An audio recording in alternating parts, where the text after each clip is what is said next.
মানাবী লঞ্চের স্পিড বাড়ানো হচ্ছে, মনে হয় সুন্দরবন 10কে ওভারটেক করা হবে। মানাবী এবং এর গতি দেখেই বোঝা যাচ্ছে আসলে লঞ্চটা কত দ্রুত এই তিনটে লঞ্চের সামনের দিকে এগিয়ে বড় যাচ্ছে। হলো পারাপাত। এর পাশাপাশি আপনি এখানে 3টি লঞ্চের প্রতিযোগিতা দেখতে পারবেন।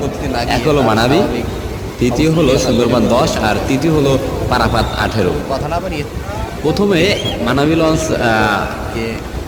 তাকে আস্তে আস্তে ওভারটেক করে, কিন্তু পরবর্তীতে সুন্দরবন 10 রেগে গিয়ে তার খুব পাওয়ার বাড়িয়ে দেয়। কিন্তু সুন্দরবন 10 আসলে বেশি দূর আগাইতে পারে না, মানাবীর কাছে হার মানতে হয়েছে এক পর্যায়ে।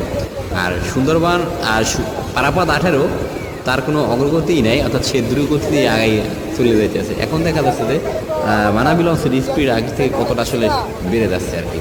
তো আপনারা আমার কথা না শোনার থেকে ভিডিওতে তার প্রমাণ দেখুন যে আসলে এই ঈদের সময় আসলে এই লঞ্চগুলো আর